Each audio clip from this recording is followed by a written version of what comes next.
right, here we are. Well, I am finally getting really excited about this live online poker dealer school that's about to start. And today, just like all the previous days, is another day where you can come and join me for a little sample of what it's like to be with me, ask me questions, learn from me, and also I'm here answering questions, and also I'm here to talk about anything you guys want and talk about this online poker dealer school that's coming up. And what I mean when I say that is it is basically a dealer school, just like you would see in person. You come to a dealer school normally where you learn over the course of 4 to 8 weeks, depending on how in depth it goes, how to do this casino poker dealing job. And I'm doing the exact same thing, except I'm doing it through Zoom online, and you can participate in that. The early bird date ends pretty soon, and that's why I'm here live streaming. Um, so I'm going to read this thing here. I'm going to be transparent, and I am going to read something now that I wrote for myself just to say it correctly. Quick context for anyone watching the replay. I'm opening enrollment for the world's first live online poker dealer school. Real casino training done entirely from home. I'll answer questions live and I'll also explain who this is for and who it's not. And that's a really good segue for me here because while I am here to answer your questions, I found it takes a little bit of time to warm people up sometimes. And until people get themselves in the chat, I'm going to be talking about what it takes to learn from home in this poker dealer school that I'm going to be running starting February 16th. 15 people total. That's all I'm going to be taking so that I can make sure everyone gets the attention that they need in this class. It's going to be on Zoom. And I'm going to start right now by showing you how to get your setup at home. If that's something that you're wondering about, it's really not that hard. Let's take a look here. I've got this right here. Oh, and it's doing the whole screen. 15 people Weird. total. That's all I'm going to be taking It's a so that I can make screen sure within a everyone gets the screen? attention No that they way. need in this class. Well, It's that going to doesn't be make on sense to Zoom. me. And Oh, I'm going because to it's on the start wrong right window. now by showing you Gotcha. how to get your I gotta setup fix at that. home. Okay. If So that's here we something that go. you're I am wondering going to about, show it's you really guys not that this hard. Let's take a here. look here. I've got this This one right right here. here. Perfect. Oh, and it's doing the whole screen. 15 So people this is total. That's all I'm me going to be taking so that I can demonstrating make to sure everyone you gets the attention how that they need to in this class. It's let's going get to my be on face in Zoom. front of everything. And I'm going to start right now by showing you Video how to get your capture. setup at home. No. If So that's here we something go. that you're I wondering am about, going to it's show you really guys not that this. hard. Let's I'm take going a to show look you here. all how Got this to. one right here. There we Perfect. go.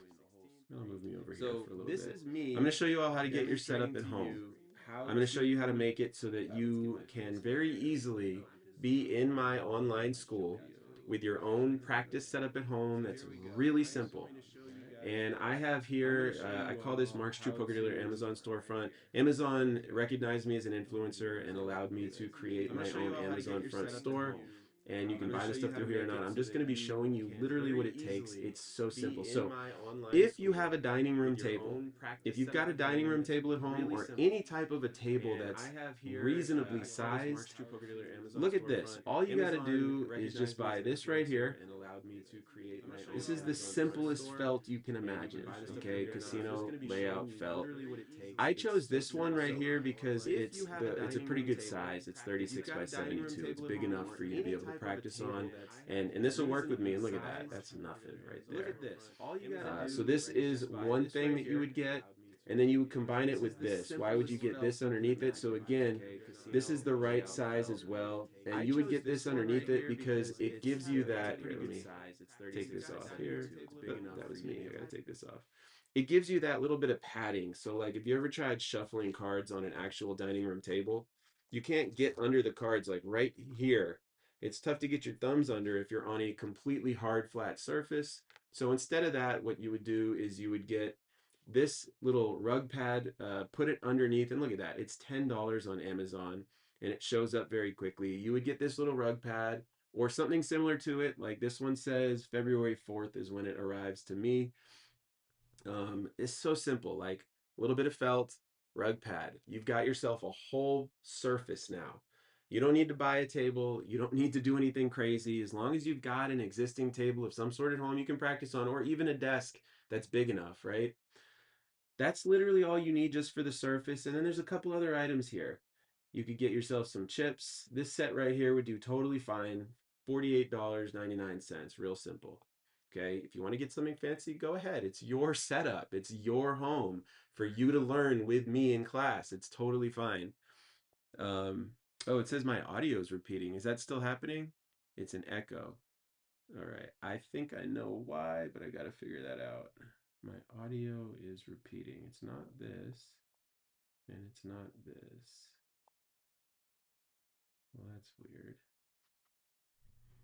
What could be causing an audio echo?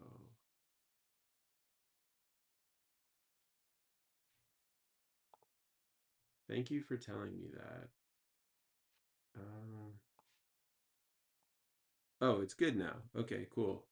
Oh, I see, I see. So it must have been just in the beginning moment I had to turn the volume off. That was a little while ago, and I guess I missed the comments. Well, thank you for helping me see that it's not still happening. I literally would have been searching for that for a while.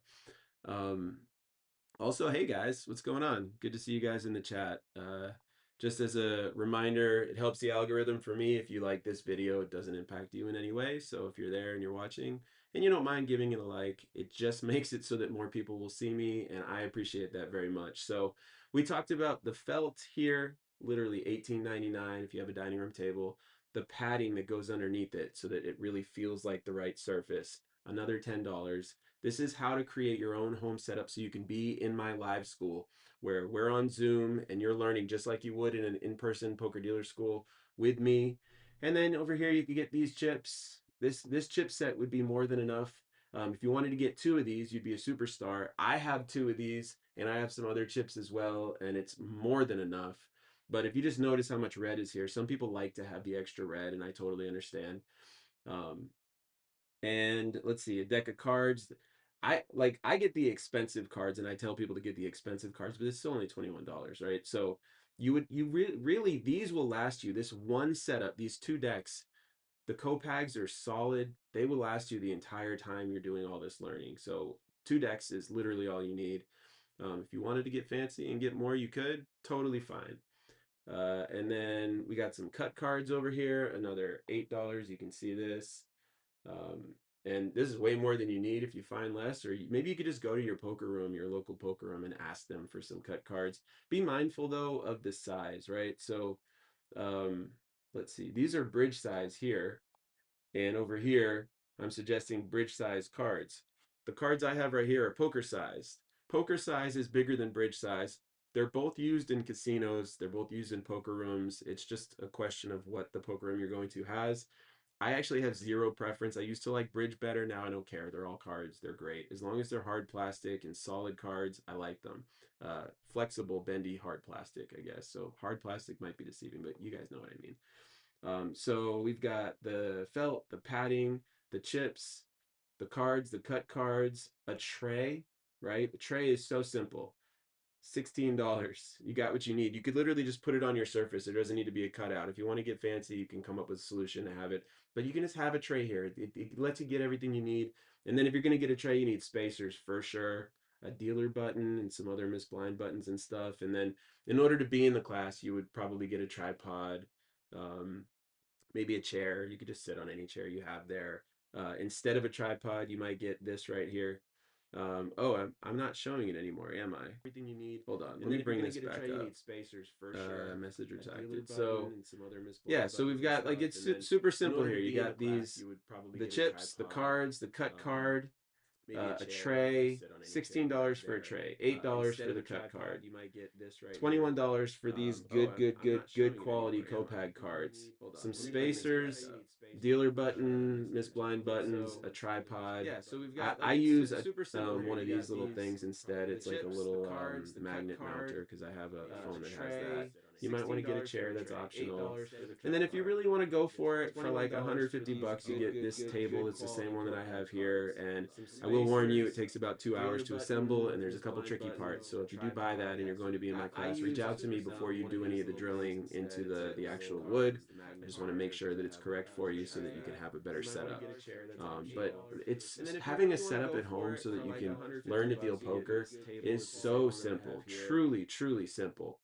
And I mean, I just want to say, I am so excited to be teaching people in a class. I've been thinking about running a school for a very long time, and uh, I've never wanted to do it. I never wanted to actually have a location and have to market to the local area and have people come. And then I just didn't want to do that. But I do want to do it online, very, very much so. And I've started feeling the real excitement now of that. And just couldn't be happier to be about to run this live school and teach people in, I mean, through Zoom, how to do this job. So, again, I'm here right now every single day leading up to, oh, that's weird. So you guys are saying whenever I do um Be happier to this, be about to wow, run this so live we're just school testing it for fun right now. When and I bring teach this people up in, for some I mean, reason through it Zoom, echoes how the to do this audio. job. I guess it's doing some kind of a audio input. um that's weird. Why would it echo the audio on that? It takes the audio from the screen. That sounds like an OBS bug, but huh. Well, thank you for telling me that. I guess I will have to be mindful of that in the future. Maybe I'll use a different method to bring it in. Um, Mac, it's literally just a screen capture. I wonder why it would do that. Oh well. So yeah. So thanks for telling me that. Thanks for being in the chat, and thank you for helping me solve that problem. Super weird. Yeah, it shouldn't have anything to do with audio. It's a non-audio device. Let me delete this little thing that's in here too. And I can delete this one. Great. And something playing in the background. Yeah, I mean, no, there's nothing else going on in this room. This room is pretty silent. I set it up that way. Um, Aston9120 says, "Hi, would you be willing to take complete beginners?" Absolutely. Yeah, literally, you can learn from scratch if you've never heard of poker before. You can be in this class and you will learn everything. And I mean, here's the real truth of it, right? If you're a complete beginner and you don't even know what hand beats what in poker, and you're literally at that stage, you're going to need to put more work in to learn all that extra stuff than somebody else in the class, but there is time. And I am there, and you will get through the whole thing as long as your choice in being there is to learn it. And so, I like if somebody pays me to be in the class and then doesn't show up, well, I mean, there's literally only so much I can do, right? But as long as somebody comes and pays and is in the class and is interested in becoming a dealer and they go through all the stuff they're supposed to go through, I mean, I have a so there's a contract you sign when you join the class and everything, and then there's also a separate agreement with me that's more of like a meaningful, non-legal in any way type of a agreement where I basically talk you through the mentality that you're going to bring when you join this class and when you do this job. And I mean it. It's both for the class and it's also after you pass your audition when you're working for somebody that has nothing to do with me in a poker room that I've never heard of. That that mentality is something you're going to want to bring there, where you're self-responsible, and we talk through all that stuff, and man is it effective. So yeah, you can be a complete beginner.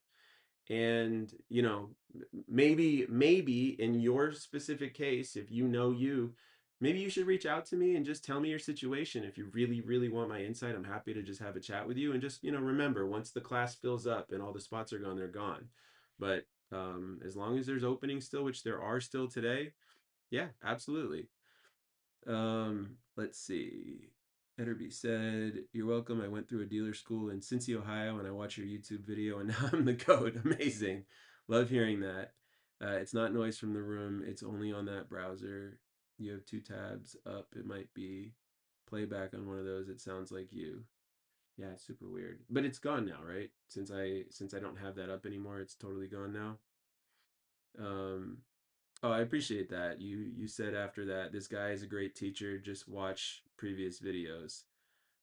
Aston said, "Amazing, thank you." Oh, also, you would need to be 18 in order to get a job, and some places require 21. So I should just be clear about that. In order to take my course, you don't need to be 18, but you do need to be 18 to work in the industry. So just I would anyone that wanted to try to take my course that was under 18, I would have to have a real conversation with you and possibly your parents, depending on how old you were. But um, and then that's honestly never came up, so I would have to think about that too. that's part of the conversation. Oh, great, it's gone. The echo is gone. Now was it an awesome sounding echo or was it a lame echo that you never want anything to do with ever again? Like, do I bring it back on purpose just to have an echo that's fun?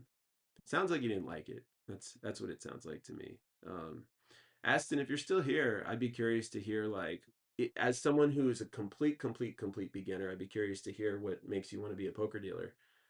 I can think of 1,000 reasons. I'm curious what reasons you have, and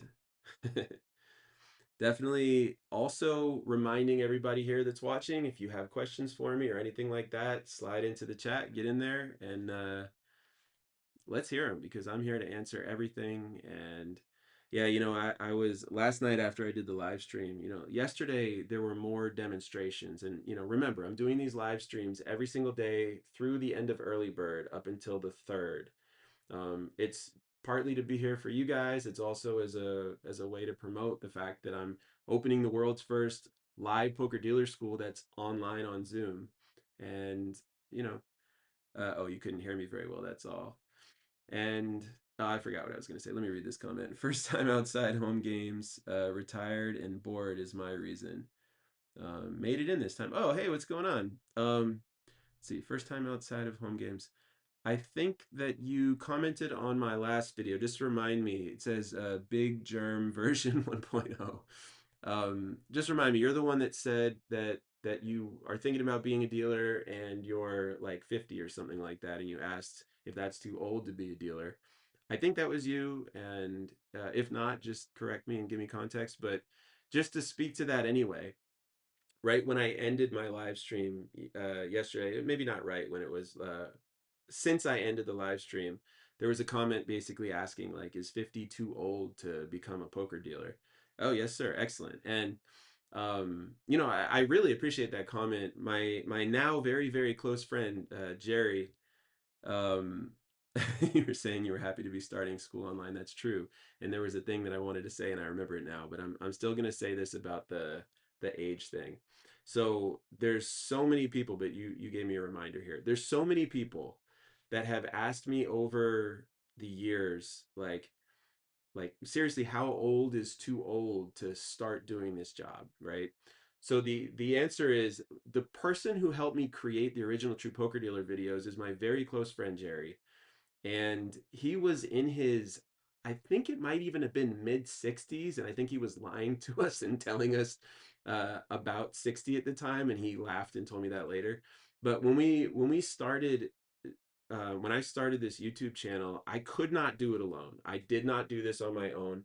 He was a retired Manhattan photographer, like a real professional, and he brought those skills in to make the visuals look the way that they looked for those original videos back in 2012. We actually recorded them in 2011, and Jerry had become a poker dealer in um, 2009. I hired him originally as a chip runner, and then we promoted him to dealer, and he was in his mid 60s as a chip runner, and then he became a dealer. He was a dealer for 8 years, and there's so many people that were like that. Like, I think there were at least 3 people that started dealing in their 60s at the first poker room that I worked at that I hired. And all of them were great guys and they loved it. Like, it's a great second career. 50 is like really young.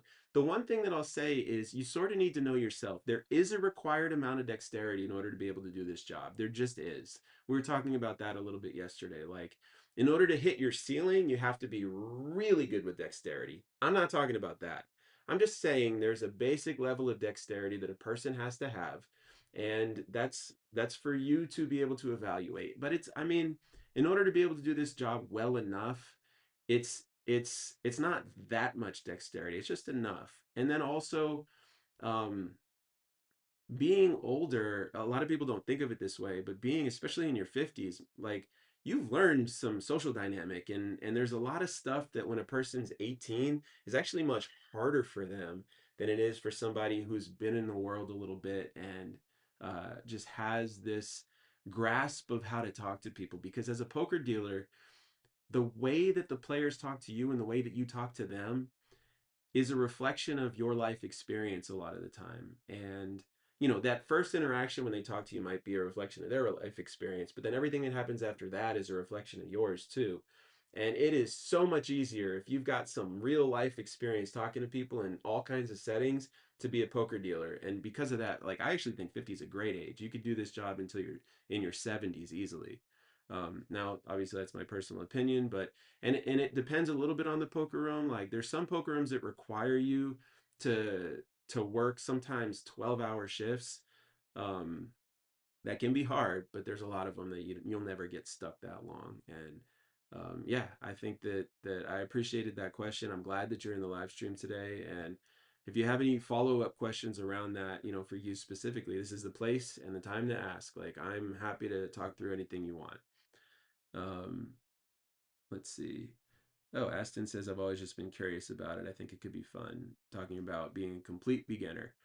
Um, Melka says, I'm fresh poker dealer, but I need to be good at PLO to deal private room big stake. Big stakes, yeah.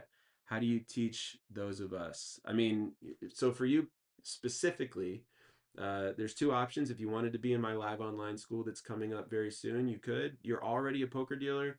Maybe you don't want to do that. Have you seen? Um, so I have a course. You go to truepokerdealer.com, and on truepokerdealer.com, in addition to live school, there's also a self-paced course, and it does include PLO, and I have a full lesson on PLO.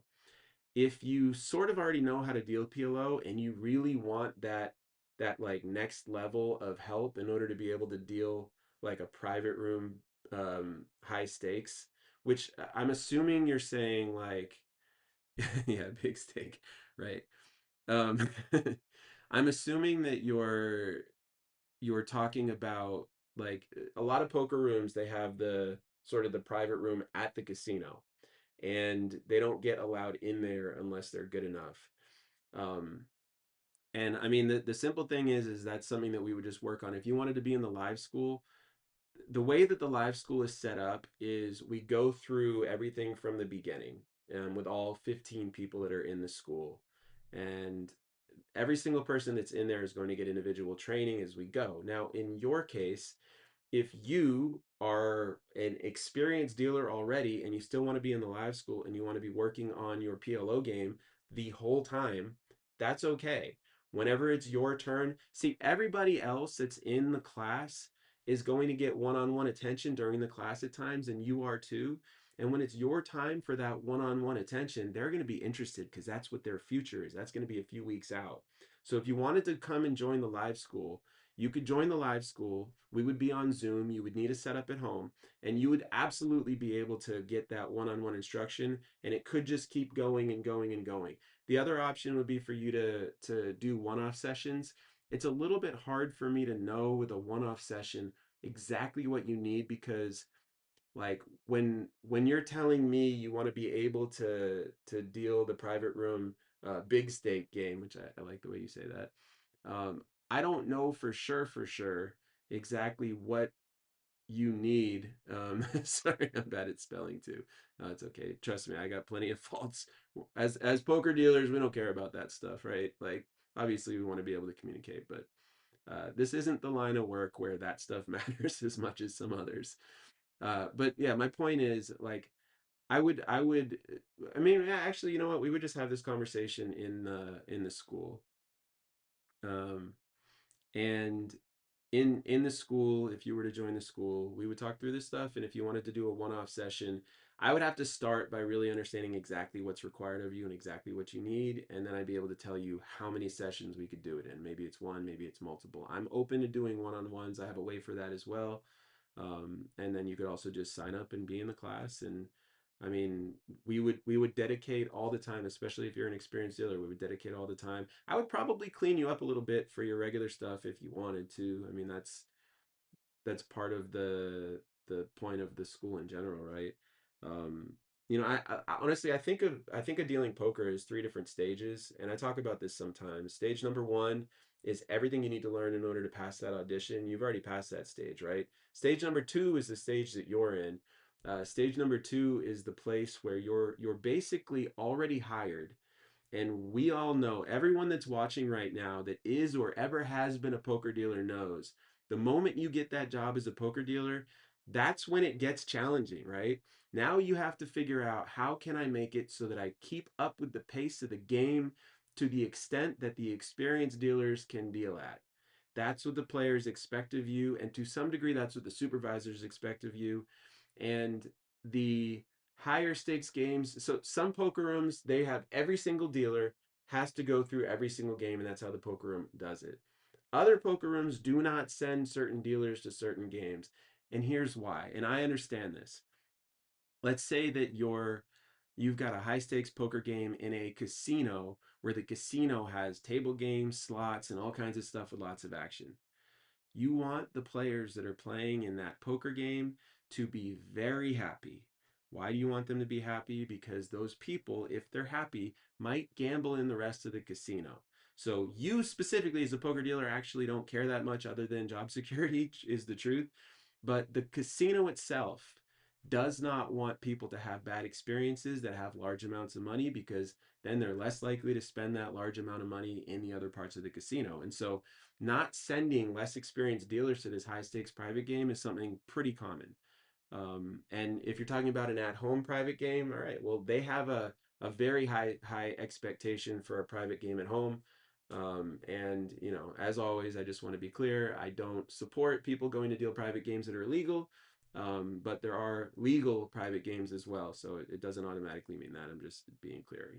Like I know that there are games up in some of the Vegas casinos on the strip that are up in the upper rooms, and they're run very well, but you cannot deal in those rooms just if you're anybody.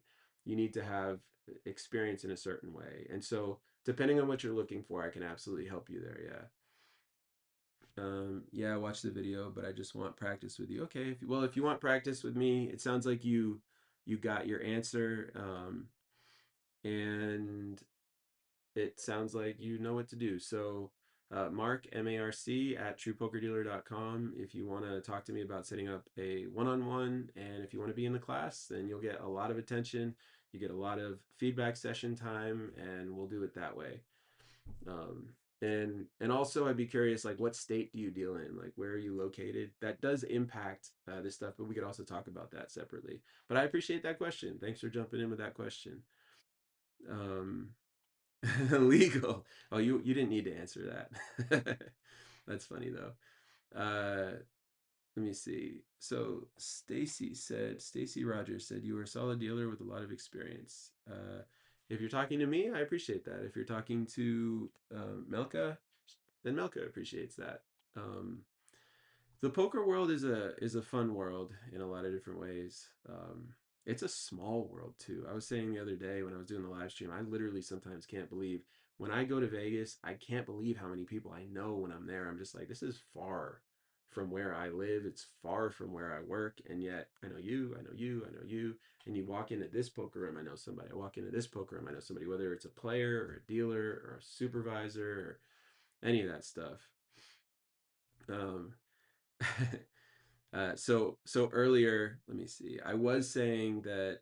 Wait, where did you say that? You were saying you were happy to be starting school online, right? So the thing that I was getting at before, that I appreciate you reminding me so I can finish, is last night after the stream. I did the stream yesterday. It ended at like 3:30 Eastern time, and I really just felt the rush of excitement come in. I was there's a part of me that when I'm starting something new, there's a lot of logistics, a lot of work, there's a lot of promoting, there's all this stuff just to make sure that people even know about it, right? And I'm not worried about the school, because people have been asking me for a version of a school for a long time. And, the whole time, I mean, it never occurred to me to just do this online. And then when it hit me, I was like, oh my God, I want to do that. But the logistics had been sort of the focus for me. And the excitement of actually teaching every single day, where it's just like that's what I get to do, it feels really exciting to me. I mean, I've been going back and forth to Dallas for probably 3 years now from North Carolina. I realized one day I had to be there for my kids, and I moved to Asheville, North Carolina, and they live with me almost all the time. And that's a whole separate part of my life. But I realize, I've been going and dealing poker as a supplement. And I'm just like, oh my God, I could just open a poker dealer school online. And I love my sessions when I teach people. I really do. I mean, there's not a lot of opportunities I've had in my life to truly help somebody get a job, right? Or truly help them make it so that the job that they currently have feels better to them. I talked about the stages of poker dealing earlier. Stage one being passing the audition, stage two being catching up with all the poker dealing skills so that your brain doesn't have to think about them anymore, right? Like you're not thinking about your pitch, you're not thinking about your shuffle. You're also not thinking about the rules, you're not thinking about how to make side pots, multi-way all-ins, you're not thinking about PLO, you're not thinking about how to calculate the math. You've literally been at the table teaching yourself, okay, I'm going to perfect this. Now I'm going to perfect this. Now I'm going to perfect this. And then that can bring you to stage three. And stage three is a thing that I actually want to teach an advanced course for too. And I'm going to start just with this regular school. But I'm really excited about the idea of teaching the advanced class because stage three is when all that stuff is automatic for you and you can actually start to understand the game of poker. And I mean, a lot of stage two dealers understand the game of poker, but if you understand it, all the mechanics are there and you can literally just zap yourself into the table and be present with that table and feel that flow. There's a whole thing there to teach and it's so satisfying as a dealer. Let's see. Aston says, will you keep the school going, host more courses after this initial course, or is this our only chance? So here's what I'll say. Of course, I'm going to keep doing this after this first one. And I'm going to keep pushing myself to see, I'm only doing 15 for the first one.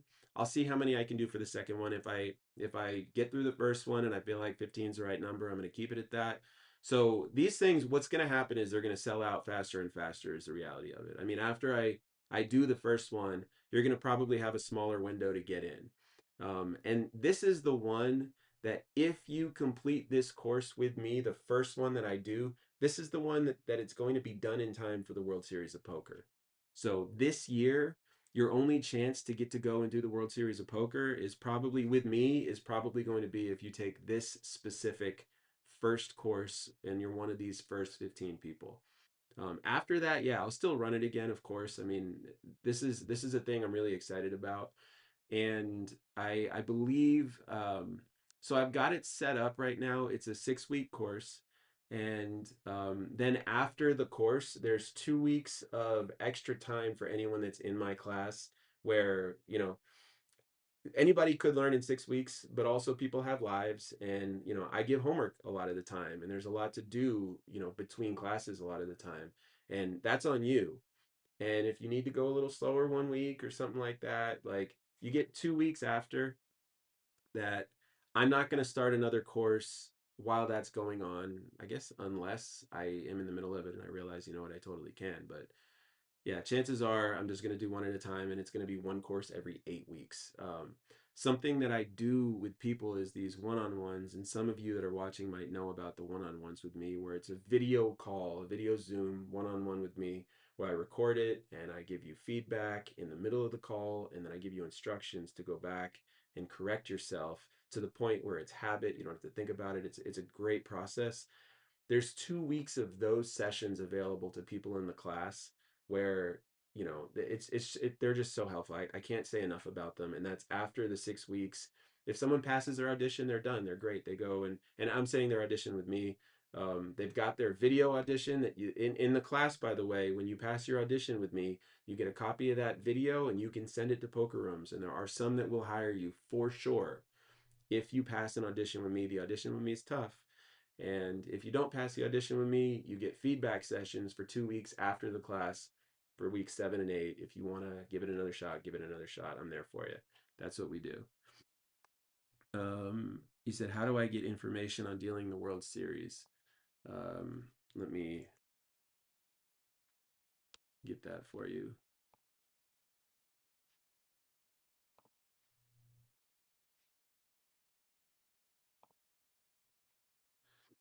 Um, so I just searched this. I'm gonna put this in the chat.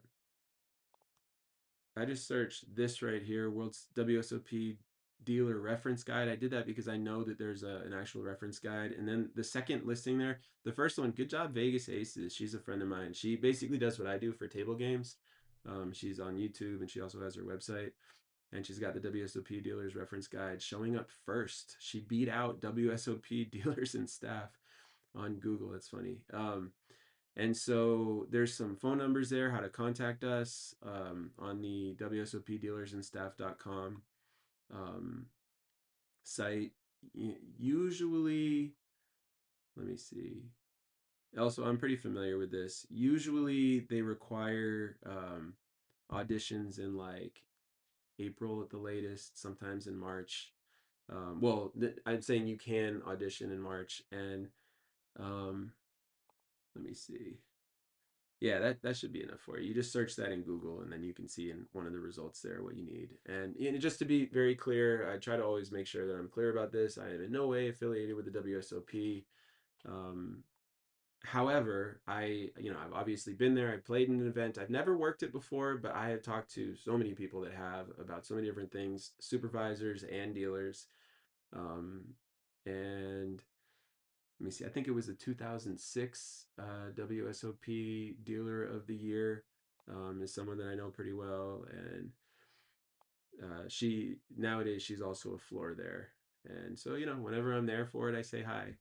And then I also like to go and just say hi to the people that are working there. And I'm not gonna lie, it's like the first time I was shocked that people recognized me, and now I've sort of gotten used to it, and it's fun. It's like people are really nice when they've learned from me. And um, yeah, so I like that a lot. I like the World Series. I think it's a really cool thing. People constantly say that the dealers there are not as good as they would like, and I mean, I cannot like I'm taking 15 people in my class. I cannot imagine the number of dealers that they have to hire. And I mean, if you just think about it like that, like, oh, my friend Jerry that I was talking about. By the way, this is if you're still here watching Big Germ version 1.0. My friend Jerry got hired at the World Series. I think he was already 70 at that point, and he had a great time. And that was a couple years after he started dealing in Florida, is where he was. And I mean, he told me the stories about like the World Series and what it was that he liked specifically. And, hearing it from his perspective at his age was a really cool thing. He drove out there. I think he got himself a hotel.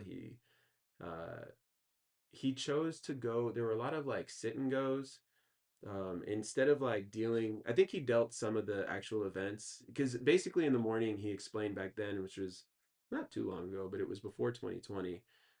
He explained that you basically get a few different options for which like direction you go for the day and which zone of dealing. It's like um, he said, "Holy hell, do not plan to live that long." Well, all right, that's a choice, I guess. That's a choice, right? My 45-year-old buddy, when we were in our 20s, always used to tell me he wasn't going to live past 40, but I know he's still out there kicking.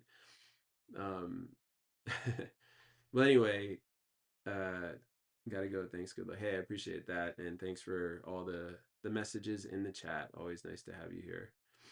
Um, yeah, he was at the World Series, and he said he liked going to the sit and goes because it was just sort of a relaxing experience there for him. He didn't seem to like the cash games. He said that the players were sort of like a little tight in the butt. He might have worded it differently, and he did sometimes choose to play to deal. I think it depended what events there were. I don't think he was interested in the more complex ones like the PLO or anything like that, but I mean, if I were to choose to deal in the WSOP one year, which I think about from time to time, for me, I think I want to wait. I have kids that are 13 and 11, and I do expect that they're going to want to learn how to deal poker. My older one's already talking to me about it.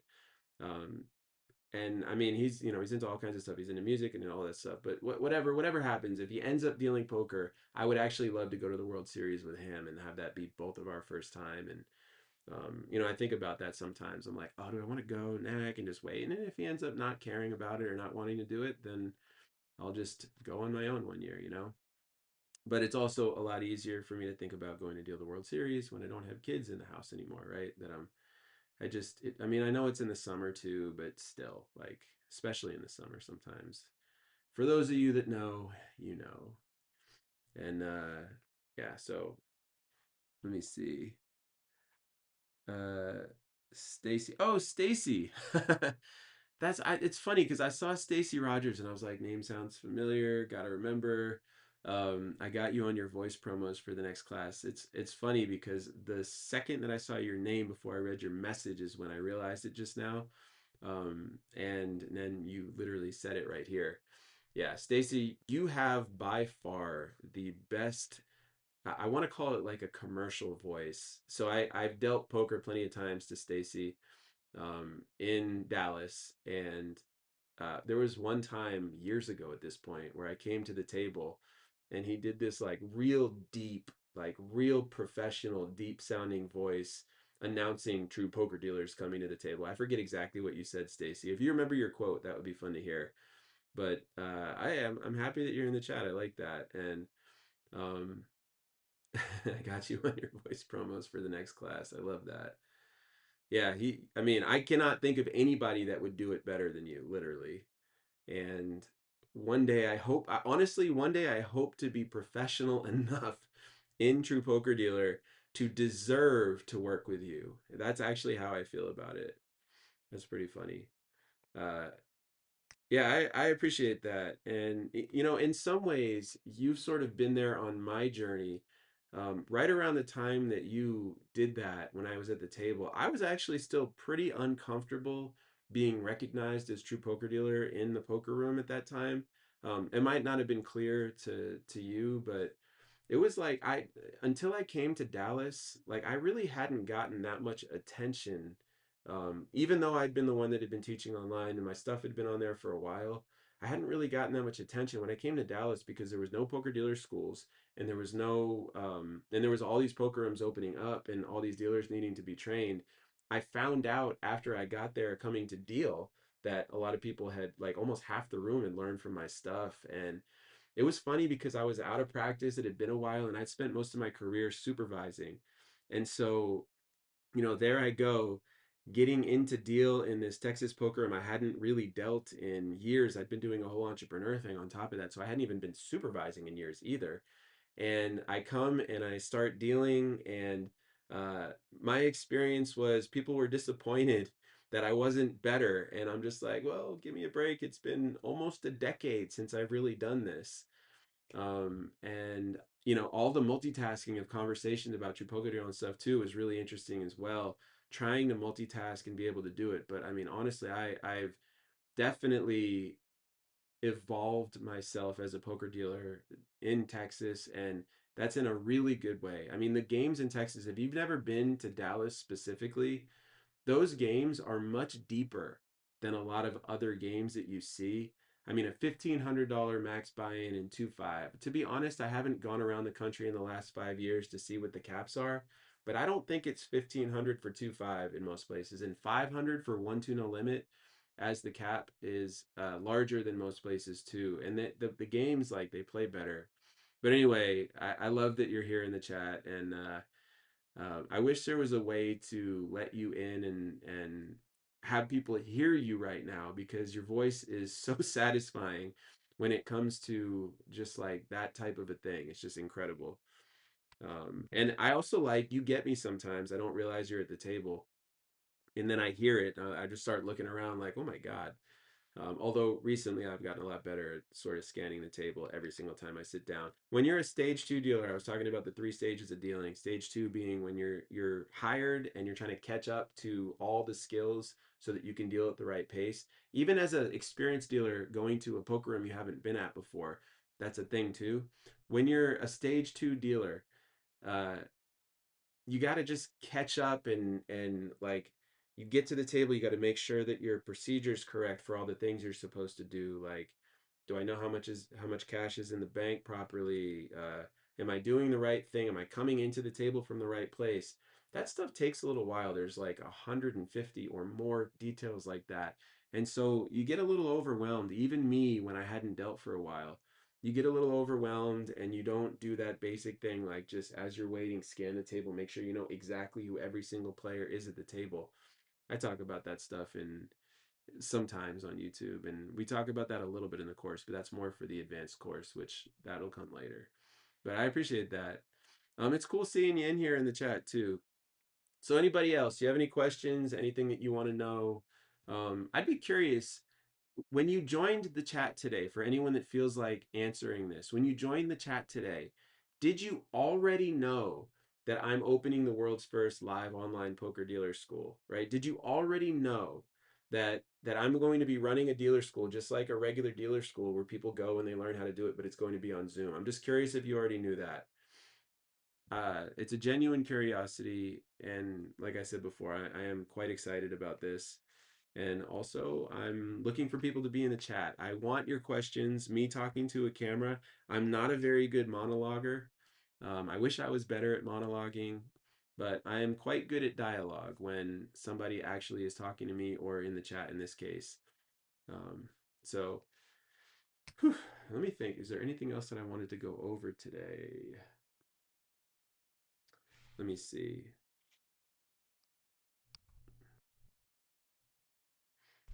So, what's this angle like? I will for the actual school. Let me see. From yesterday's live, Aston says, "Yes, I noticed one of your other videos." Okay, so some of you guys actually knew that this is happening. I appreciate that. I'm just starting out marketing it, honestly. No, just joined and found out right now. Hey, appreciate that. Man, there's always like a 20-second delay with YouTube between the time I say something in real life and then the time it shows up in the comments. It's a long time. I appreciate you guys in the chat though. That's good to know. Joel says, "Hello, Mark. 200, 500, 200 to 500 at 25 at Palm Beach Kennel Club in Florida. I've been there. 60 to 200 for 1-2. What advantages does a room have by having lower buy-ins?" So it's a great question. Why would a poker room have a higher or lower buy-in? So there's a theory from poker rooms that, and I have to say this is probably correct. The theory is the lower the buy-in, the slower you kill the game, right? So if somebody comes to play poker today and they have $400 and they're playing in a 1-2 game and the max is 500, they'll put all 500 in a lot of the time. And if they lose it, they're done. However, if they put 200 max in because it's a 60 to 200 buy-in for that game, then they are theoretically going to stay longer if they lose. That's the reason. And um, one thing that I really love about dealing in Dallas, it's like it's scary to see such high buy-ins and so much money fly around because like as a poker dealer, I want the games to be there as long as possible. And I want like I don't want people to run out of money. I don't want to be afraid that I'm not going to be able to deal another table today because people are busted, right? But man, the the the experience of a poker player when like in Florida, so you said Palm Beach Kennel Club. I used to live in Florida. I used to work in Florida. I dealt in Florida at the Hard Rock for a little bit. I supervised at Calder and I supervised at Coconut Creek. And when I was there, the the the vibe of the poker games where you probably can't make much money playing poker at the table. Let's try to get one of those high hands, especially in the lower stakes games. 2-5 and up wasn't exactly like that. But the smaller games, it was almost like the players were discouraged to play poker and try to win like that. So they were there trying to get high hands and stuff, and it killed a lot of the action. And Dallas is not like that at all. I mean, with a 500 max buy-in, even with a 300 max buy-in at 1-2, and a culture for like shipping it all in and a straddle that's pretty big, those games are good games to deal. They're good games to play. There are no games in Dallas, and I would say probably are no games in most of Texas, if not all of Texas, where you're you're gonna sit down at a table and think I can literally make no money. Now, you might have sat down at plenty of poker tables in Texas and thought, "Wow, this is amazing." And then you might sit down at a regular game, but the stakes are still higher and you can still get pretty good money at just about any game I've ever dealt there without exception. Um, like I literally can't think of an exception. I've even dealt like a round of each between $2 bomb pot and 1-1 PLO, and the the buy-in makes it so that these games can get pretty big and money can just fly around. So that's the answer. Like two to 500 at 2.5.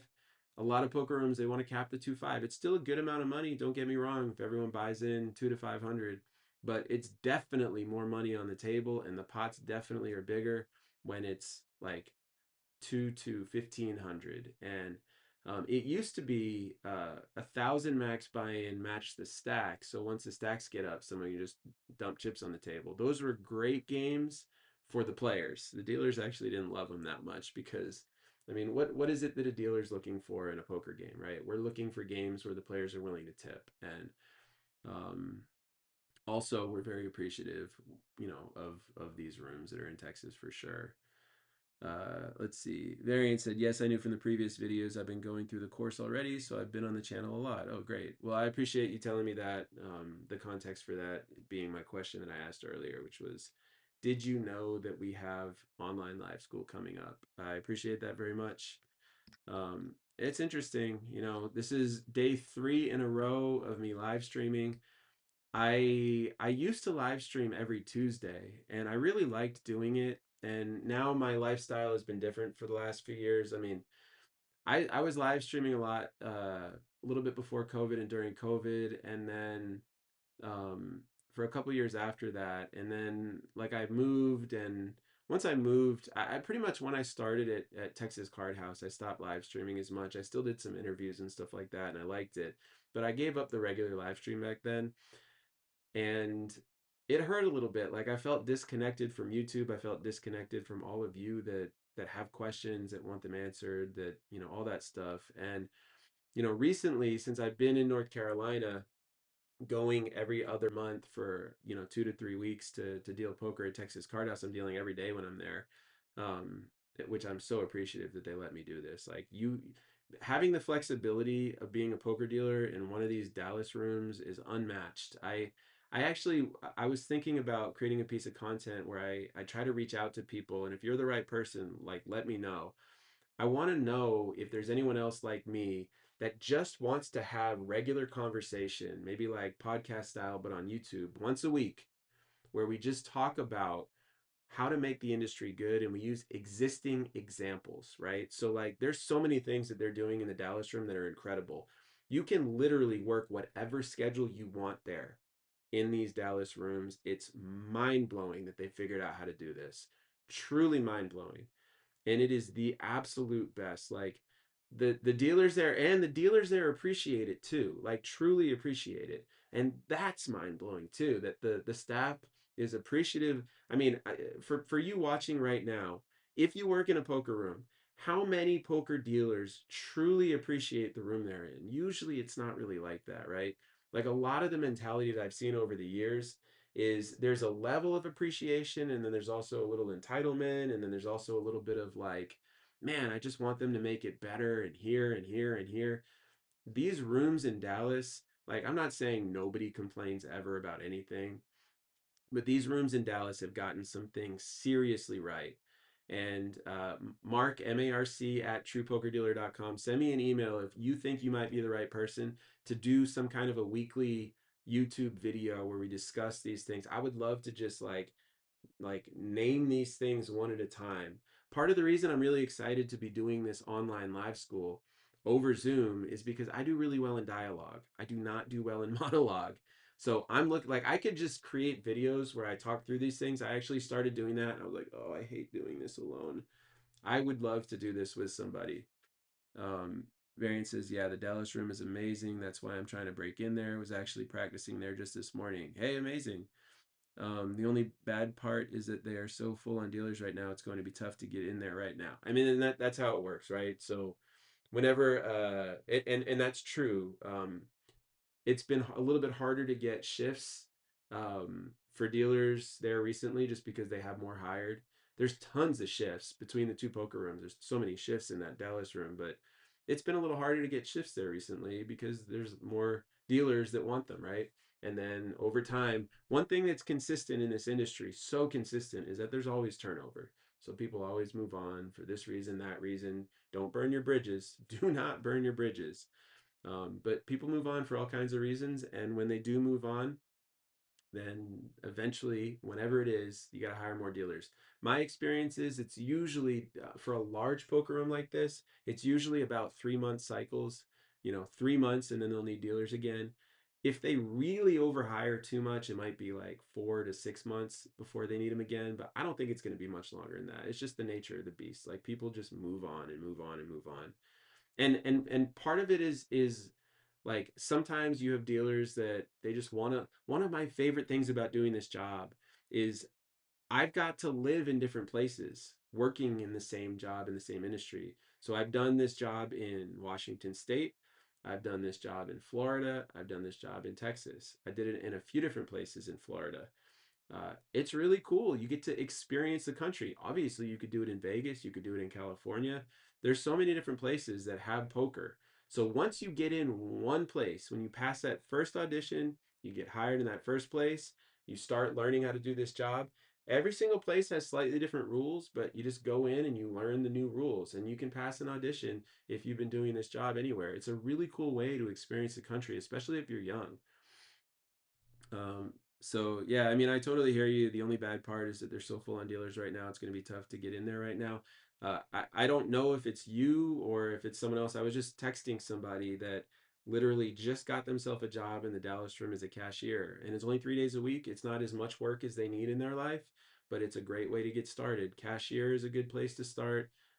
Chip runner, host, all these different things are really good ways to get your foot in the door at a room like that. And man, it feels really good like talking about the place that I deal poker at, every other month and feeling really good about them. Just a reminder to everybody real quick, please like this video. It helps with the algorithm. It doesn't cost anything. So if you could just like that video, I would say thank you. Um, Let me see. Where was I? Yep. And uh Squanch Patrol said, "Yeah, I'd love to discuss what makes poker better." Oh, cool. Currently a 5 year dealer, full time traveling. That's great. So when you have a YouTube account, I don't have any way to actually contact you. So if you can send me an email, Marc at truepokerdealer.com, I would appreciate it, and I'll follow up with you and see if it's a match and see if it makes sense to do. I would really enjoy this. I mean, from my side, it's satisfying to get back to the industry, and yeah, these are conversations I would love to be having. So thank you for saying that. Joel Gibbons says, I do 3 days off in a row each week. Every vacation request granted. No point system, no counterfeit pens. 15-minute high hands and progressive also. Quick swap out banks, no chopping in 1-2. Oh yeah, Palm Beach Poker Club. That's right. Let me see. That's really good that they're able to give you every vacation request. A lot of rooms have trouble with that. And by the way, at Texas Card House, they don't always approve vacation. Their system, they have a system where they can, where the dealers that don't want to work on a particular day, obviously you have your points, but you don't really want to use those, right? A typical point system. I don't miss shifts when I have them, so I don't actually know the number of points that Texas Card House that you lose your job at, but a lot of the time it's like 8, where a call out is 1 point, double points on really important days, a late might be a half a point, and there's some rules around that and all that stuff too. But let me see.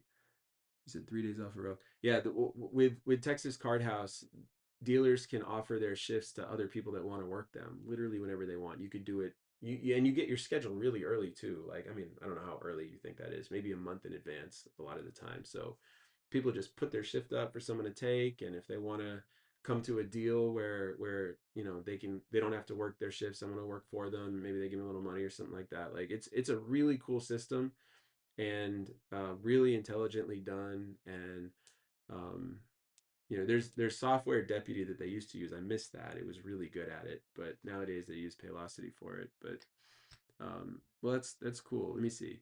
15-minute high hands and progressive also. That's good as a dealer. Like if the poker room has action and you have high hands, there's probably going to be a culture of tipping the dealer that dealt the high hand, which I when I worked at the Hard Rock in Hollywood, it was real. Like people would win $1,000 high hands and give me $100 cash sometimes. That was such a good feeling. Um, I mean, I like talk about feeling appreciated, right? Like someone won a grand and gave me 100. Like hell yeah. Um, but yeah, just I'm gonna say it again so that you see it. Squanch Patrol, send me an email, Marc MARC at truepokerdealer.com. Marc at truepokerdealer.com.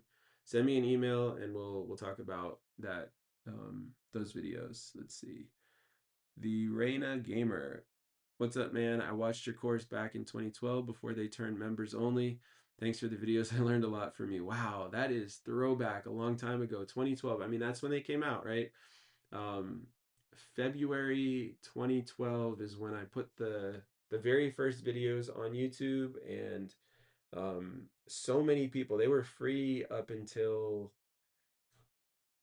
2019, maybe 2020, and so many people learned how to deal poker. And you guys can blame COVID for me putting them behind a paywall originally, but even back then, like the people the whole time, all those years, they just kept wanting to know if they could actually learn directly from me. And that is one of the reasons I'm proud to be doing this poker dealer school that I'm finally going to be running. And yes, mine is on Zoom, and there's only 15 spots, and early bird ends soon. But I definitely appreciate that. Wow, 2012. I looked like a baby back then. I was 30 years old when I recorded those videos. I'm 44 now, and I looked like an absolute child. When I look at that stuff, I give this advice to anybody. Record yourself doing something, doesn't matter what it is, anything that feels true to you. Record yourself doing something and put it on YouTube, because that's how you capture that version of yourself. I'm glad I have those videos. It's really nice having that version of myself captured permanently. And also, like, really, I can see how old. Email sent. Great. I'll get that later. Um, Been a pleasure. What time tomorrow? I appreciate that. Tomorrow is Friday, 2 p.m. Eastern, just like today. Tomorrow's 2 p.m. Eastern for the live stream. Saturday and Sunday are 7 p.m. I have commitments during the day with my kids. So tomorrow, 2 p.m. Eastern, Saturday and Sunday, 7 p.m. Eastern. And then Monday and Tuesday, 2 p.m. Eastern again. And then Tuesday is the third. That's when early bird ends. So I don't have anything scheduled live stream immediately after that, but um, it's this is really cool. Like 8 days in a row for me feels amazing to be on here talking to you guys, answering questions, sometimes just like chatting about whatever. But yeah, I appreciate that, and thanks for being here. And hopefully I see you in the class or in some version of it. And you can also just get the course. You don't have to be in the class, right?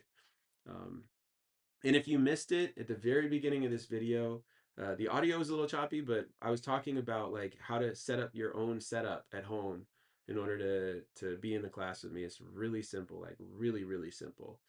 Um, Oh man, the Reina Gamer, a small amount to show my thanks. Have a drink on me. Hell yeah, I appreciate that. $20, really really cool for the I think it's called super chat. Man, see this, I haven't received super chat like that in, man, I haven't been doing live streams, so I haven't received one in probably 2 years. Um, I used to be used to the feeling of receiving it, and you'd think as a poker dealer I would be used to the feeling of receiving money because that's like literally the job. But that feels amazing. Thank you so much. Really appreciate that. What a surprise! I did not see that coming. Well, let's see. And I think I got all the questions answered here in the comments. And wow, it's not just a $20 super thanks. That is a 2012 thank you. That's a thank you from back over a decade ago. That's really cool, actually. I'm gonna remember that one for sure. Have I ever seen you in person? I'm curious. Um, Actually, anyone that's in the chat right now, have you actually seen me in person? Do I know any of you that are watching right now that haven't told me that you're watching? Have I dealt to you? I'd be curious to know that. That would be a fun thing to hear. Let me heart that. Um, super chat. Is that what it's called? I don't remember. Whew. So just as a reminder, the way that these live streams work, I'm here. I come on like today. I came on at 2 o'clock. I'm doing 90 minutes for these live streams for this week, and the beginning of next week, right up until February 3rd, which is the end of early bird for my poker dealer school, which you can join, and it's all on Zoom. That's when it'll be done until, and it's 90 minutes each day. So when I say it starts at 2 today, I'm going until about 3:30 Eastern today. Tomorrow, 2 p.m. until about 3:30 Eastern. Saturday and Sunday, 7 p.m. until about 8:30 Eastern, both days. And then Monday and Tuesday, it's going to be 2 p.m. until about 3:30 Eastern. And yeah, this is really cool. I'm surprised nobody's asking me to demonstrate anything though. Like I'm totally here and available to demonstrate anything that you need in poker. Um, Earlier, I want to remember your name. I think you might have left though. But Melka Mayhew was asking me about PLO. If you had a specific thing that you wanted me to demo, I'm here to do that. I in my live streams I don't always do like complex demos, but if I can fit it in 25 minutes right now, I'll do it. If someone has a demo that they actually want, don't just say it because I'm saying it. Like have it be something you genuinely want me to do. Happy to do a demo. Um, Varian says, you've dealt to me several times in Dallas, was also on a Zoom with you recently. You said my voice sounded familiar. Oh, Dan, I usually wore a Cleveland Browns hat. That actually sounds familiar because I feel like I remember talking to somebody recently about Cleveland and them wearing Cleveland gear, if that helps. And Dan, I thought when you came in here that you were going to mention the insanity that happened in the live stream that I actually had to delete recently. And I'm assuming that that's you, because you said, I said, that's who I said your voice is familiar to. Man, that was so crazy. I did not know. So I did a live stream probably a week ago at this point. I try to black it out. And Dan, I want to tell you, I want to tell this story real quick because like there's a thing that happened after the live stream that I did not see coming. But I was so I what I did was, and I've learned my lesson. Well, I wasn't sure if we should talk about that, Ella, but yes, that was me. Yeah, totally. So I have learned my lesson with live streaming. There is a crazy lesson that I learned that I will never make this mistake again. And I researched it, and I should be fine. And I'm not going to be specific about some of the details, but basically, in an attempt to advertise this poker dealer school that I'm opening, where you can work with me live on Zoom. I allowed people to join a Zoom call that I had that I was broadcasting on the channel, on the YouTube channel. And I was letting people join the Zoom call and asking me questions and get on there in video and share anything that they wanted. And I was in the middle of talking to Dan, and there were two other people that were joined that were waiting their turn, is at least what I thought, and they Zoom bombed us. And I did not see it coming at all. I did not know it was even a thing. And we were live on YouTube. And so I had to delete the thing before it processed and just get rid of the whole thing. And if you don't know what a Zoom bomb is, look it up. It is very unpleasant to have that happen. And I feel like I handled it pretty well, but I was pretty shook. Like I was just like, wow, I am the one responsible for broadcasting this live on YouTube, and I can never undo that truth. And that was uncomfortable. Like picture what a Zoom bomb is. I'll say this: picture someone in the Zoom. It was actually two people did this in, like they did it together, and they knew what they were doing. Two people in the Zoom.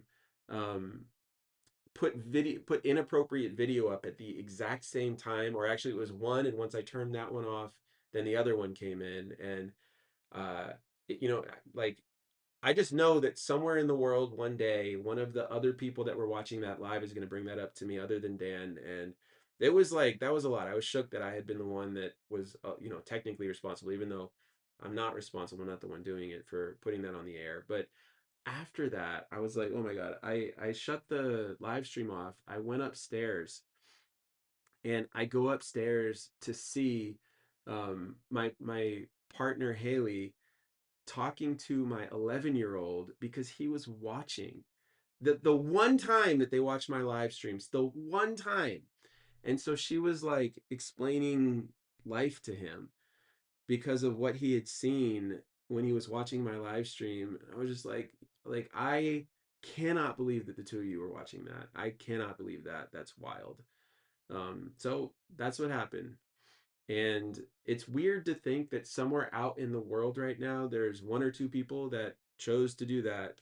And that's the life that they choose to leave. Like, wow, that's so listen, it's definitely crazy. And also like he's fine. Like we had a great conversation. She explained to him that that was AI, not real. And like, you know, we had conversations about the philosophy of people and the way they choose to live their lives and all kinds of stuff, and not taking it personally and not letting it turn into trauma and all this stuff. But I mean, that was like the last thing in the world that I would have expected would be to go upstairs and that they had actually been watching my live stream. So that was pretty crazy. But yeah. So going back to Etterby '08, are there a lot of games outside of Hold'em and PLO dealt in Dallas? Yeah, actually. So the two Dallas rooms, um, you know, each one sort of has its unique thing. There is, first of all, there's a staple game that's a $10 PLO bomb pot table. It's a table. Sometimes they get more than one table. I don't know if you count that as separate than PLO because it is PLO in nature, but that's a game that you see there every single day. And then the other Dallas room recently has been doing a 5 card $5 PLO bomb pot game. Who knows if that game lasts? There's all these little like variants that keep popping up. Um, Over the years, 5 card PLO high low pot limit, you know, PLO 5 card high low. They call it Congress there. That game comes and goes. They call it Big O some places. So you see that game. And then both rooms in different versions have mixed games where they just have plaques that the players cycle through. And you know, one of the things that I teach in the course, so the mentality that most of us have around learning to deal mixed games is just like Texas Hold'em and just like PLO. A dealer should know how to deal the game before they sit down at the table. But the truth is, if you know how to deal, you actually don't need to know how to deal every single game. And like there was probably a time where it was really important to know every single game before you sat down, but nowadays there are so many crazy variants that you see. So it's like how often do I deal a mixed game when I'm in Dallas? If I'm dealing 70 hours a week, I'll probably hit that table 4 times. Maybe if I happen to be dealing like late at night and there's only 5 tables, maybe I'll hit it, you know, 7 or 8 times over the course of a week. But for the most part, it's not that much. And there's different versions of it. Like sometimes it's like lower stakes, like 4-8 to 5-10, sometimes a 6-12. And in those games, generally there's some dealers that play it. Maybe it's even all dealers. Like sometimes they just like to say, "Hey, let's play mixed game today," and then they all show up. Those games are really chill. Like so, what I was about to say is, as a dealer who can deal, you can literally sit down at a game like that, and it doesn't have to be that serious. You can say like, "Okay, so." The players will you there usually is one person at the table who's just going to tell you what you need to do, and you already know how to deal poker, especially if you're familiar with mixed games. There's all these different variants, so you're not necessarily going to know all the rules and every single detail. And in a casino, you're going to want to make sure that you get it right, of course, and you want to make sure that the procedure is correct. Sometimes in a card room like in Dallas, there'll be a couple of possible ways to do something, and you know the players will actually say which one they want that day. And then if the house gets involved, then it just gets cleaned up. They also sometimes play high stakes mixed game, and the high stakes mixed games, believe it or not, is somewhat similar. Like there's usually someone there that will just tell you every single thing to do. And what I do not mean is I don't come to those tables not knowing what to do.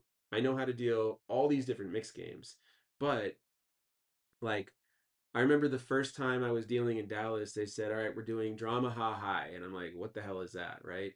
And so as the dealer, I say to them, "All right, I don't know what this game is, so just walk me through it." And it's literally that simple, right? It's like I do know how to deal triple draws. I do know how to deal all these different versions of mixed games, but I don't need to know them completely in advance because the players are just used to it being sort of a random one-off version of a game. And nowadays I know how to deal Dramaha, and you have to go into it with this mentality of patience and like, hey guys, I'm a good dealer. I know what I'm doing here. Just give me the basics of this one as we go, and then I'll have it. And that's how it works. And you can do that, and it's totally fine. So Dramaha variants I've seen. Um, Let me see. There's deuce to seven versions. There's Badesi Badusi. There's all the stuff that you can imagine. Um, they do versions of stud. They do versions of super stud. They do um,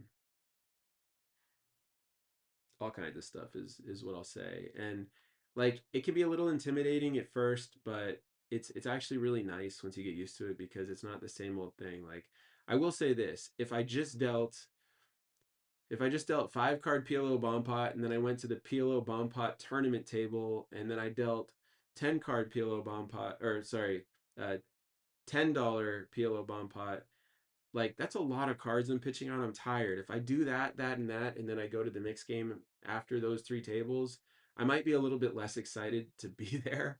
But for the most part, it's a great change of pace and it's nice to deal. And they're usually generous at those tables too. Some of those games, the mixed games, they'll like give you a green chip in the beginning and then still tip a little bit more on top of that. Um, but those games generally aren't on the audition or anything like that.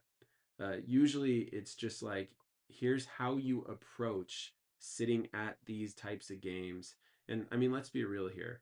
When a game pops up maybe every other day um, in a large room, they understand that the dealers don't deal it with regularity. So, they do a little bit of coaching. But the last thing that you want to do is push back in these types of games on the players. Like, you bring that energy of like, I'm here to deal this thing the way that it should be dealt, the way that you guys want. Like, I'm not trying to fight you guys. If you bring fighting energy, all of a sudden now you're up against poker players. And remember, every single poker player in that room, in any poker room, they're naturally competitive. Poker is a competitive game. If they're choosing to play it, they have some version of their personality is competitive. And so if you start getting into it with a poker player, they're literally constantly in competition. They're not going to be gentle. So just remember that. And we do talk about that in my course. Let's see. Joel says, no, we haven't met, but my poker training instructor, Joe DiPietro. DiPietro. Let me see. Near Coconut Creek. Hold on. There's a Chris DiPietro and Joe. Joe is, I think, the one that ran the school out there, right? Um, I know him loosely.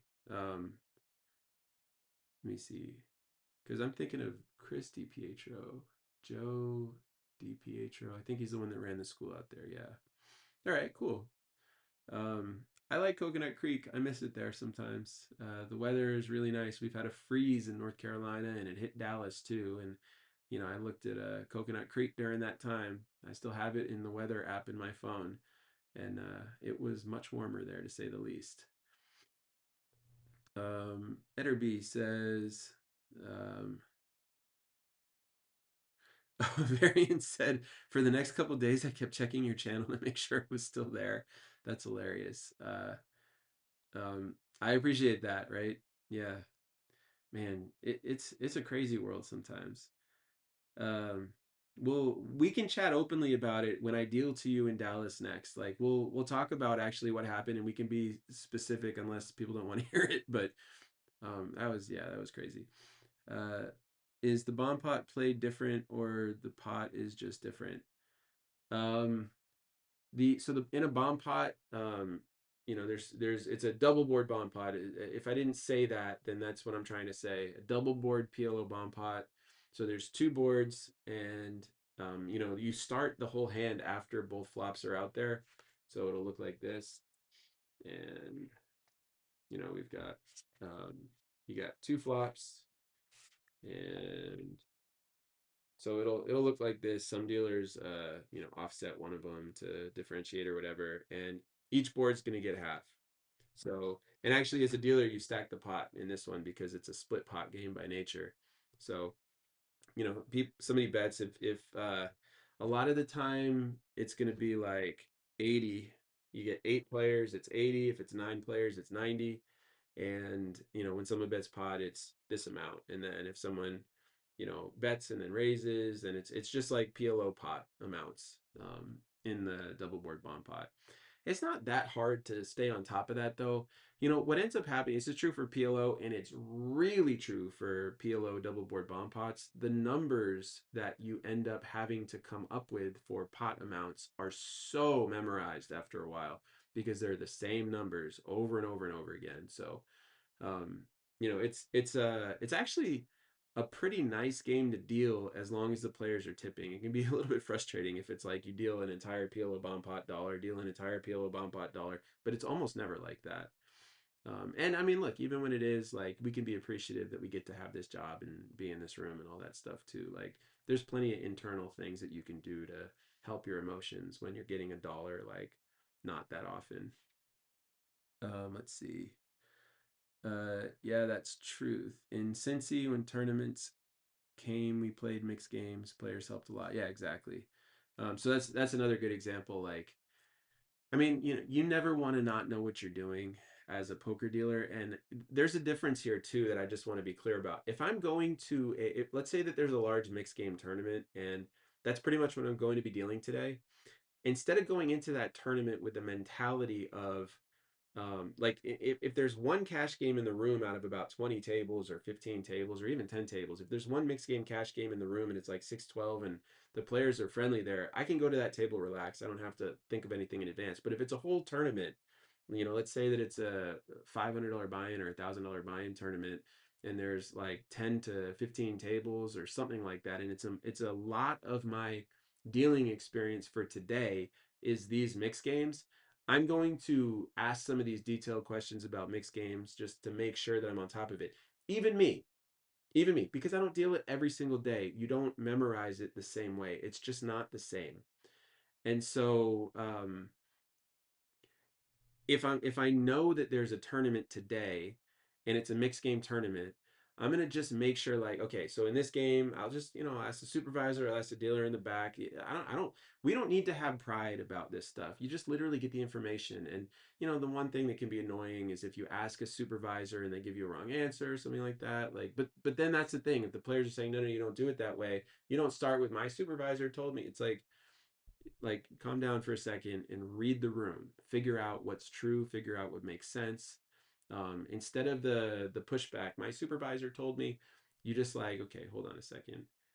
Maybe you phrase it differently, like, oh, I thought it was like this, and they say every single dealer that's come through here has done it this way. This is what it is. Maybe you just get the TD or something like that for that, and you say, okay, so I just want to be sure. You don't need to throw another supervisor under the bus or anything like that. Create that tension, make it seem like you feel like you have to do it this way. Like, chill out, right? But you do prepare as best as you can going into that. Is part of what I'm trying to say. If you have a full tournament room going with that, and just like the comment says, the players are helpful. They get it. They know that you don't spend all day every day dealing mixed games. They know that that's not what your experience is as a poker dealer. You're mostly dealing 1-2 no limit. You're sometimes dealing PLO, and it's just a different thing. And so I love hearing that in Cincy the players helped a lot, because that's the experience I like to hear. Right? Like, we can all help each other. We can all be understanding. Um, and yeah, confidence is key for sure. Are these cash games or most tournaments? The mixed games are cash games that I deal, and then occasionally there's a tournament series in Dallas, and then you see mixed game of some sort tournament. It can be one or multiple.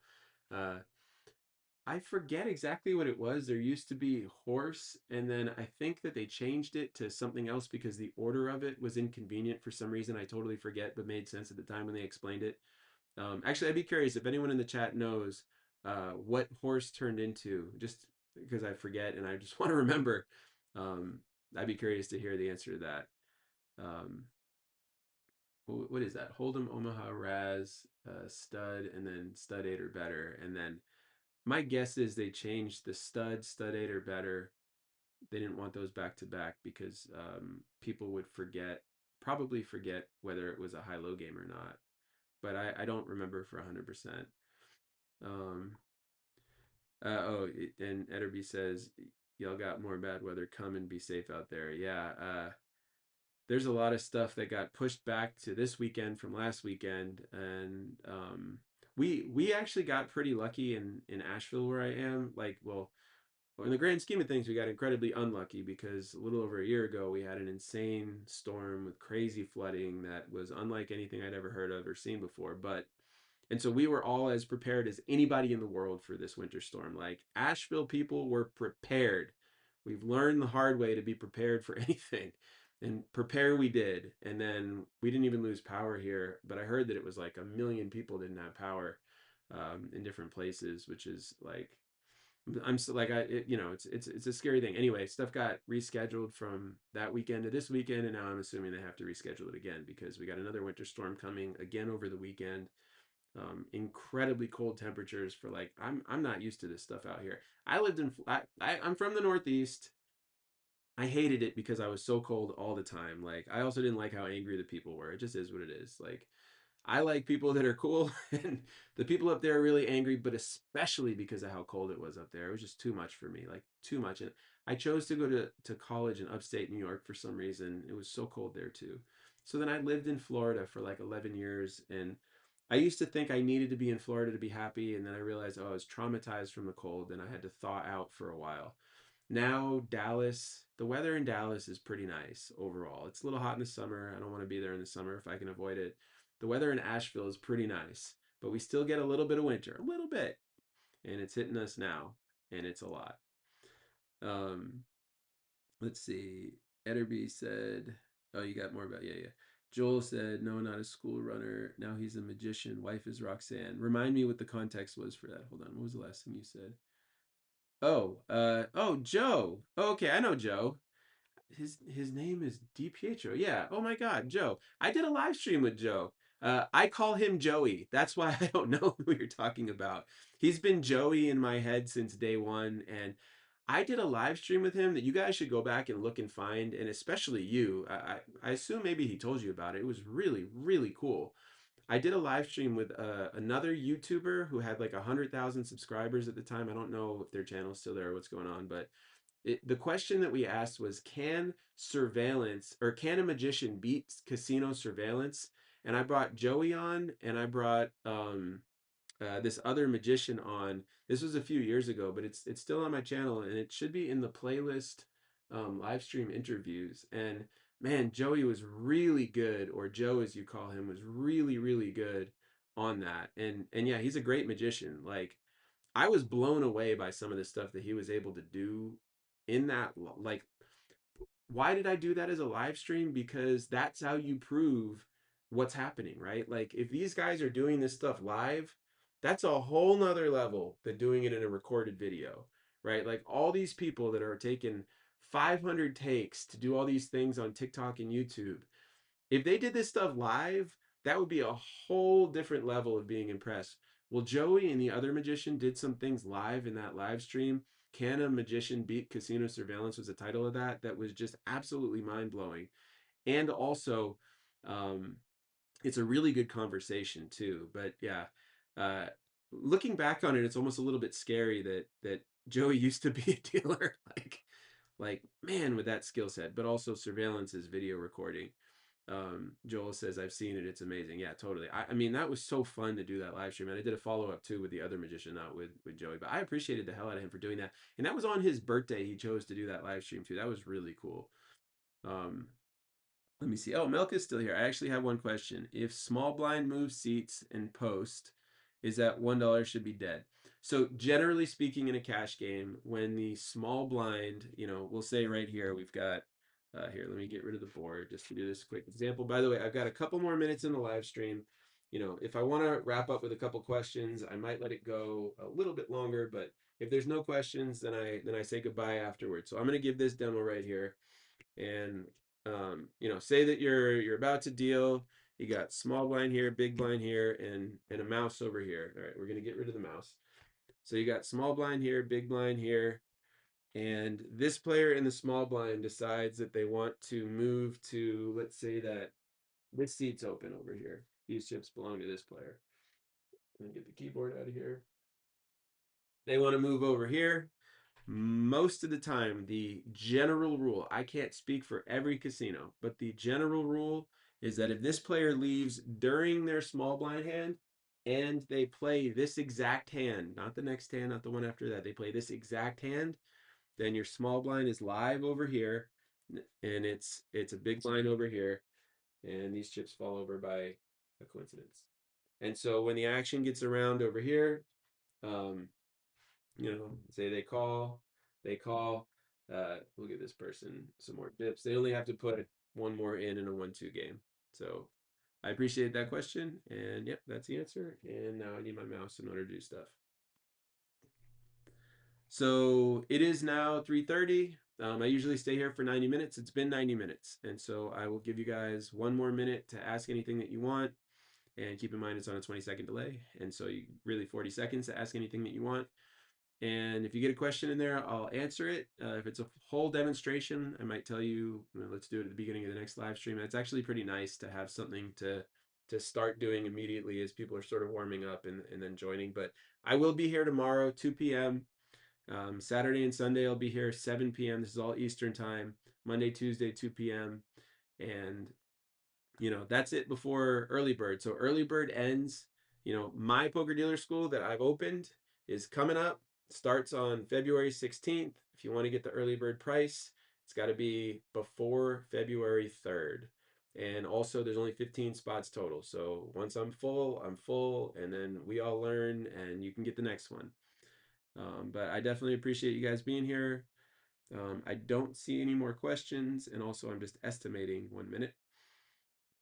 And so, listen, this has been a great live stream. I really like how unique every single live stream is. Again, another thanks to the Reina Gamer for the super chat. That was a real cool surprise. Appreciate it. And Etterby says, keep doing this work, brother. You're great. Appreciate that. Definitely appreciate that. All right.